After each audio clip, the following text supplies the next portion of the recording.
मैं doctor Kamlesh Kumar Kamalendu, department of history, graduate school college for women, Jamshedpur. आज हम लोग यूजी सेमेस्टर 6 के कक्षाएं में हैं, जिसमें हमको कंटेम्पररी हिस्ट्री पढ़ना है, जो हमारा सिलेबस है। और इस सिलेबस में हम देखते हैं कि इसमें हम 1947 से लेकर 2000 ईस्वी तक पढ़ते हैं। ये पूरी तरह से हम मॉडर्न इंडिया की बात करते हैं, समकालीन भारत अगर करें, समकालीन भारत का यह सिलेबस है। और इस कोर्स में हम लोग पढ़ेंगे कि सबसे पहले कि भारत का विभाजन कैसे हुआ, और यह एक त्रासदी के रूप में आज भी देखा जाता है। भारत का विभाजन भारतीय इतिहास की एक दुखद घटना है। सदियों से हम देखेंगे कि अंग्रेज जब 1757 से यहाँ पर सक्रिय हुआ और 200 वर्षों तक जो शासन किया, तो इसके विरुद्ध में कई आंदोलन हुए।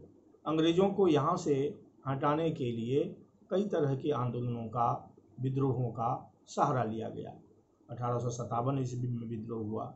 हम देखते हैं कि बाद में गांधी जी सक्रिय राजनीति में आए और कई आंदोलन अंग्रेजों को हटाने के लिए किया गया, जिसमें असहयोग आंदोलन, सविनय अवज्ञा आंदोलन, भारत छोड़ो आंदोलन। लेकिन इसे परिस्थितियों की एक भयानक त्रासदी कहेंगे कि जिस भारतीय आंदोलन के लिए यहाँ प्रयास किया जा रहा था, लेकिन हमारा देश एक अखंड भारत के रूप में नहीं, खंडित भारत के रूप में मिला और दो देशों का निर्माण हुआ, पाकिस्तान और भारत। इस विभाजन की प्रक्रिया को हम देखेंगे कि यह परिस्थिति जो है कैसे बनी। यहाँ पर 1906 ईस्वी में मुस्लिम लीग की स्थापना हुई, और मुस्लिम लीग की स्थापना शुरू से ही एक ऐसी परिस्थितियों में हुई जिसमें यहाँ के लोगों ने अपने गवर्नर जनरल के सदस्यों में हो, कई जो देखेंगे सरकार की जब स्थिति बनी तो उसमें अपने सदस्यों को अधिक से अधिक रखने की मांग किया। मोहम्मद अली जिन्ना जैसे नेता मिले, उन्होंने दो पृथक राष्ट्र के सिद्धांत को भी दिया, उन्होंने प्रस्ताव भी रखा, दो पृथक राष्ट्र। तो इस तरह से 1942 में क्रिस मिशन भी भारत आया, और उसके बाद सबसे बड़ा जो एक त्रासदी हुआ 1946 ईस्वी में, मार्च 1946 में, जब यहाँ कैबिनेट मिशन भारत आया। इस कैबिनेट मिशन में हम देखेंगे कि 3 तरह की बात की गई थी। इसमें सबसे पहले था कि एक संविधान सभा की स्थापना होगी, और दूसरा था कि संविधान सभा में प्रजातंत्रात्मक तरीका से यहाँ पर संविधान का निर्माण होगा, और तीसरा था एक अंतरिम सरकार की स्थापना होगी। तो इस तरह से हम देखेंगे कि यहाँ पर 46 ईस्वी में जो कैबिनेट मिशन आया उसमें सदस्य थे पैथिक लॉरेंस, और यहाँ पर आने के बाद जो स्थितियाँ बन रही थी, जिसमें कि एकदम इस बात की चर्चा की गई थी उसमें कि किसी भी तरह से सांप्रदायिकता के मांग पर पाकिस्तान का निर्माण नहीं किया जाएगा। इससे मुस्लिम लीग के जो नेताएं थे वो काफ़ी उद्वेलित हुए। यहाँ पर 1909 ईस्वी में जो मार्लो मिंटो सुधार अधिनियम आया था, वह पूरी तरह से भारत में सांप्रदायिकता को बढ़ा दिया था। इसमें पृथक निर्वाचन क्षेत्र में अलग कर दिया गया था, सिखों के लिए अलग, मुस्लिमों के लिए अलग, हिंदू महासभा का अलग। तो ये पृथक निर्वाचन क्षेत्र 1909 से जो चला, धीरे धीरे इसकी जहर फैलने लगी थी। और 1946 में जब कैबिनेट मिशन आया तो उसमें जो बात की गई थी उसमें इस तरह से लग रहा था कि एक तरफ तो वह पाकिस्तान की बात नहीं कर रहा है, लेकिन दूसरी तरफ से अगर देखते हैं तो पाकिस्तान के मांग को अस्वीकार भी नहीं किया गया था। तो इस तरह से यहाँ के जो नेता थे वे पाकिस्तान की मांग को तरजीह दे रहे थे। और जब यहाँ पर अंतरिम सरकार की बात हम करेंगे, जब यहाँ पर संविधान सभा का जब गठन हुआ तो उसमें 389 सदस्यों का, 389 सदस्यों को उसमें रखा गया था। और उस संविधान सभा में जो इसमें 296 सदस्यों की जो चुनाव था वह ब्रिटिश भारत के प्रांतों के प्रतिनिधियों के द्वारा किया जाना था, और उसमें अप्रत्यक्ष रूप से हम देखते हैं कि उसमें सांप्रदायिक आधार पर उसको करना था। और शेष 93 स्थानों पर हम देखते हैं कि देशी रियासतों के प्रांतों के प्रतिनिधि उसमें निर्वाचित किए जाने थे। तो इस तरह से 389 सदस्यों में जो संख्या थी उसमें धीरे धीरे हम देखते हैं कि देशी रियासतों को यह अधिकार दिया गया था कि वह या तो संघ में सम्मिलित हो अथवा प्रांत विशेष में, मतलब सदस्यों की यह छूट दी गई थी, वह प्रांत में भी शामिल हो सकता है या संघ में। तो इस तरह से जो संविधान सभा में जो चर्चा की गई थी, संविधान सभा के गठन की जो बात की गई थी, उसमें 40% स्थान कांग्रेस के द्वारा जो है वह मनोनीत हिंदुओं और 40% मुस्लिम लीग द्वारा मनोनीत मुसलमानों और 20% अन्य भारतीय मुसलमानों को देने थे। तो इस तरह से पृथक पृथक जो सदस्यों को रखा जाना था, यह एक त्रासदी के रूप में बाद में आया। और देखते हैं कि इसी क्रम में गांधी जी जो की आवाज़ थी कि बिहार में एक आवाज़ थी कि आज उन्होंने स्पष्ट जो परिस्थिति को देखते हुए उन्होंने ये कहा था कि हम भारत का विभाजन मेरे लाशों पर होगा। जो परिस्थितियां गांधी जी ने देखी थे, लेकिन उन्हें कहा गया कि अभी जो है या जो पृथक निर्वाचन के बातों में जो उन्हें से कहा गया कि अभी जो है अभी पाकिस्तान जो दीमक लगा पाकिस्तान उसको हम दे रहे हैं, बाद में वो अधिक मांग करेगा। लेकिन गांधी जी सहमत नहीं थे। लेकिन धीरे धीरे परिस्थितियाँ इस कगार पर आ गई कि वह भारत का विभाजन जो है वह अनिवार्य हो गया। तो विभाजन के क्रम में हम देखते हैं कि यहाँ पर कई राज्यों का जो गठन हुआ उसमें सबसे है कि कांग्रेस, मुस्लिम लीग और अन्य समुदायों में मध्यस्थता कर विभाजन का एक विकल्प प्रस्तुत किया गया। दुर्भाग्यवश कैबिनेट मिशन के प्रस्ताव को न तो कांग्रेस न ही मुस्लिम लीग ने स्वीकार किया। तो कांग्रेस के इस नीति में भी लग रहा था कि वह भी स्वीकार नहीं किया। इस तरह से जो कैबिनेट मिशन भारत आया वह असफल हो गया, क्योंकि उसमें मुस्लिम लीग भी उनके जो बात से ध्यान दिए गए थे स्वीकार नहीं किया, कांग्रेस भी स्वीकार नहीं किया। तो इस तरह से वह कैबिनेट मिशन भारत से लौट गया। लेकिन अब हम उन परिस्थितियों पर देखते हैं, हम सरसरी निगाह रखते हैं कि किस परिस्थिति में भारत का विभाजन हुआ। इसमें सबसे पहले हम ब्रिटिश सरकार की नीति को देखते हैं। ब्रिटिश सरकार की नीति थी फूट डालो शासन करो। यह प्रारंभ से ही जब वह अंग्रेज भारत में आया तो वह सबसे पहले तो हिंदुओं को अपने पक्ष करके मुसलमानों पर कुठाराघात किया, मुसलमानों के प्रति नफरत किया। धीरे धीरे वह मुसलमानों को अपने पक्ष में कर हिंदुओं के प्रति नफरत फैलाया, हिंदुओं के नीति का विरोध किया।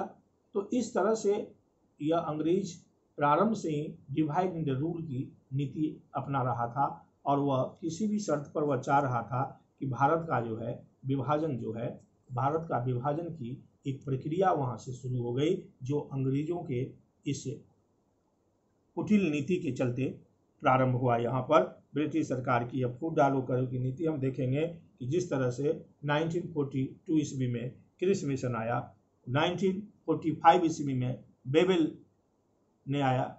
की एक योजना आई, 1946 में कैबिनेट मिशन जो भारत में आया। तो इस तरह से मुस्लिम लीग को ये सारे योजना ने एक तरह से मुस्लिम लीग को प्रोत्साहन ही दिया। और उससे क्या हुआ, तो इसमें पृथकतावादी मांग को बल मिला, पृथकतावादी आंदोलन को एक सहारा मिला। दूसरा हम देखते हैं कि सबसे है कि कांग्रेस की एक कमजोर नीति हम देख रहे हैं, क्योंकि हर स्थिति में जो मुस्लिम लीग जो मांग करता था कांग्रेस उसे सहमत हो जाते थे, कांग्रेस सहमत हो जाता था। देश के विभाजन के लिए अगर हम कहें तो ये नीति जो थी वह खतरनाक साबित हुई। कांग्रेस की कमजोर नीतियां जो थी वे हमेशा कट्टर सांप्रदायिक लोगों को एक बढ़ावा दिया। कांग्रेस के साथ हम देखते हैं कि कांग्रेस ने 1916 ईस्वी में पृथक मुसलमान प्रतिनिधित्व को स्वीकार करके पाकिस्तान की नींव डाल दी 1916 में। तो कांग्रेस जो मुस्लिम लीग की हर मांग को जब स्वीकार करते रहा तो इससे क्या हो गया, तो देश विभाजन की धीरे धीरे दूरियां कम होती गई, देश विभाजन की ओर बढ़ते गया। तीसरी रूप से हम देखते हैं कि यहाँ पर काफ़ी सांप्रदायिक दंगे हुए। ये दंगे इतने भयावह हुए और इसके दंगे के कराने में मुस्लिम लीग कोई कसर नहीं छोड़ा।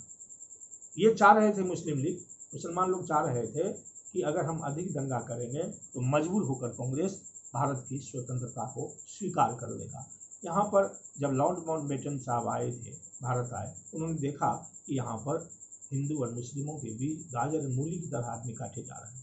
तो ये सांप्रदायिकता इतनी तेजी से यहाँ फैला कि जिसे भय हो गया कि ये देश में विभाजन करना जरूरी हो गया है। इस क्रम में यहाँ पर जब हम देखेंगे कि व्यापक पैमाने पर जो दंगा हुआ उसमें कई व्यक्ति मारे गए। कांग्रेस ने इन दोनों को रोकने का एकमात्र यही उपाय समझा, कांग्रेस ने यह उपाय समझा कि अगर हम इस विभाजन को स्वीकार कर लेंगे तो इस तरह से जो एक तरह अधिकतर बड़े पैमाने पर जो लोगों मारे जा रहे हैं, कुचले जा रहे हैं, बहुत सारी घटनाएं हो रही है, यहाँ पर लोगों के साथ अमानवीयता का जो व्यवहार किया जा रहा है वह रुक जाएगा। तो ये जो सांप्रदायिक दंगे थे ये भी विभाजन के लिए एक बहुत बड़ा एक कारण साबित हुआ। तीसरा देखते हैं कि इसमें सबसे जो बड़ी बात थी कि चौथा कारण, इसमें कांग्रेसी नेताओं में अगर कहें तो एक तरह से उसमें थकान आ गया। ये लोग जो आंदोलन की बात देख रहे थे, आंदोलन कर रहे थे, धीरे धीरे उनमें मुस्लिम लीग के नेताओं के द्वारा जो प्रयास किया जा रहा था उसके रूप में देखते क्या है कि कई आंदोलनों को चलाने के बाद इन लोगों का जो एक तरह से अगर कहें तो इन नेताओं में जो था वह लीग जिस तरह से हिंसा फैला रहा था उसके सामने लग रहा था कि ये लोग अब थक गए हैं, घुटने टेकने को मजबूर हो रहे हैं, क्योंकि उनमें यह शक्ति नहीं थी कि मुस्लिम लीग के उन हिंसात्मक कार्रवाई को रोक सके। अतः उन लोगों में यह बात आई कि वास्तव में विभाजन अगर कहें तो कांग्रेस की समझौतावादी नीति का एक प्रयास था, समझौतावादी नीति का ही एक प्रयास था कि अब कांग्रेस भी मुस्लिम लीग से समझौता करके देश को विभाजन के कगार पर खड़ा होने में सहायता किया। और उसमें सबसे बड़ा बात था कि कांग्रेस द्वारा अगर हम कहें तो विभाजन का एक तरह से समर्थन भी किया गया कि कांग्रेस ने यह बात देखा कि विभाजन की एक अस्थायी हल के रूप में स्वीकार किया। पटेल का मत था कि मुस्लिम लीग से हम लोगों को एक पीछा छुड़ाया जाए। मुस्लिम लीग जिस तरह से हावी हो रहे थे राजनीति पर और हर बात में रंगा की नीति लगा करके विरोध करके अपनी एकता को प्रदर्शित कर रहे थे, हर जगह अपनी सदस्यता की संख्याओं को वे किसी भी तरह से स्वीकार करवा लेते थे कांग्रेस से। तो इस तरह से उनकी नीतियों से पीछा छुड़ाने के क्रम में छुड़ाने के लिए भी एक तरह से विभाजन को स्वीकार किया गया। तो ब्रिटिश सरकार, कांग्रेस, मुस्लिम लीग, इन तीनों के बीच में अगर हम कहें तो ये विभाजन को अंतरिम रूप दिया गया। ये तीनों के सम्मिलित रूप को अगर कहें तो ये विभाजन के लिए उत्तरदायी साबित हुए। और उसी में बाद में जब भारतीय स्वतंत्रता अधिनियम भी यहाँ पर आया और धीरे माउंटबेटन साहब जब यहाँ पर गवर्नर जनरल बन के आए 15 अगस्त 1947 को, तो देखेंगे कि उसके साथ ही जो 1757 ईस्वी से जो दास्ता पलासी के युद्ध से यहाँ शुरू हुआ था वह दास्ता धीरे धीरे समाप्त हुआ। और दास्ता के समाप्ति के बाद इससे हुआ कि भारत को स्वतंत्रता तो मिली लेकिन एक विभाजन के रूप में मिला। तो एक त्रासदी के रूप में हम देखते हैं कि यहाँ पर जो भारत का जो विभाजन हुआ ये बिल्कुल जो है वह त्रासदी है, क्योंकि इसमें जो सत्ता का हस्तांतरण तो अवश्य हुआ लेकिन इस भारत अधिनियम के अनुसार 14 अगस्त 1947 को पाकिस्तान का स्वतंत्रता मिली, निर्माण हुआ और 15 अगस्त 1947 को भारत को स्वतंत्रता मिली। तो इस तरह से हम देखते क्या हैं कि बंटवारा का जो इस तरह से एक घना जो स्वरूप आया ये बहुत ही विभत्स रहा। 1947 के राजनीतिक जो बंटवारे की गई थी जिसकी कि अगर हम कहें तो देश को दो भागों को अलग कर दिया, दो भाग में भारत अलग हो गया, दो भागों में विभाजित में एक तरह से अगर कहें तो खुल्ला नंगा नृत्य हुआ, लोगों एक दूसरे के खून के प्यासे लोग हो गए थे। इस परिस्थिति में अगर कहें तो एक त्रासदी के रूप में आज भी यह देखा जाता है कि किस तरह से शरणार्थी लोग जो पश्चिम बंगाल हिंदू लोग जो थे पंजाब और पश्चिम बंगाल की तरफ गए, तो मुसलमान पूर्वी और पश्चिमी के क्षेत्रों में गए, जो आज बांग्लादेश और पाकिस्तान का रूप है। तो इस तरह से लोगों को अपने बेघर होना पड़ा, अपने लोगों से वंचित होना पड़ा। तो यह जो विभाजन था, यह हमारे देश के लिए अगर कहें तो कलंक के समान था। लेकिन मार्क्स ने कहा है कि ये जो धर्म है यह अफीम के समान होता है, नशा के समान होता है। धर्म को लेकर भारत हमारा जो खंडित अगर बात कहें कि भारत खंडित हुआ, जो अखंडित था, यह देश का विभाजन हुआ, जो आज भी एक त्रासदी के रूप में देखा जाता है। धन्यवाद।